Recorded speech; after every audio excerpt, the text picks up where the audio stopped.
ಕವನದ ಶೀರ್ಷಿಕೆ ನಮ್ಮ ತಾಯ್ನಾಡು.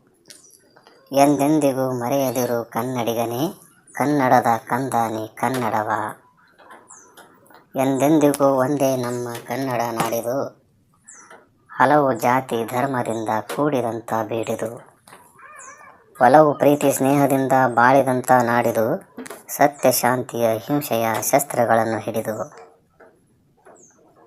ಕಾವೇರಿ ಕೃಷ್ಣೆಯರು ಹರಿದಂತಹ ನಾಡಿದು, ರನ್ನ ಪಂಪ ಕುಮಾರವ್ಯಾಸ ಹೊಗಳಿದಂಥ ಬೀಡಿದು. ಬೇಲೂರು ಹಳೆಬೀಡಿನ ಶಿಲ್ಪಕಲೆಗೆ ತವರಿದು, ಹರಿಹರ ರಾಘವರಿಗೆ ಜನ್ಮ ಕೊಟ್ಟ ನೆಲವಿದು. ನವಿಲುಗಳು ಕುಣಿಯುತ್ತಿವೆ ಕನ್ನಡ ನಾಡಿನಲ್ಲಿ, ಗರಿಬಿಚ್ಚಿ ಆಡುತ್ತಿವೆ ಕಾಡಿನ ಹೂ ತೋಪದಲ್ಲಿ. ಈಜುತ್ತಿವೆ ಮೀನುಗಳು ಜುಳುಜುಳು ಹರಿವ ನೀರಿನಲ್ಲಿ, ಹಾರುತ್ತಿವೆ ಹಕ್ಕಿಗಳು ಸೌಂದರ್ಯದ ಸೊಬಗಿನಲ್ಲಿ. ಸಹ್ಯಾದ್ರಿ ಬೆಟ್ಟವನ್ನು ಹೊಂದಿರುವ ನಾಡಿದು, ಭವ್ಯವಾದ ಕಾಡುಗಳನ್ನು ಪಡೆದಿರುವ ಬೀಡಿದು. ಗಿಳಿಕೋಗಿಲೆ ಒಲಿಯುತ್ತಿರುವ ಸೌಂದರ್ಯದ ಗೂಡಿದು, ನವೋದಯದ ನಾಡಿದು ಶುಭೋದಯದ ಬೀಡಿದು. ಎಂದೆಂದಿಗೂ ಮರೆಯದಿರು ಕನ್ನಡಿಗನೇ, ಕನ್ನಡದ ಕಂದ ನೀ ಕನ್ನಡವ.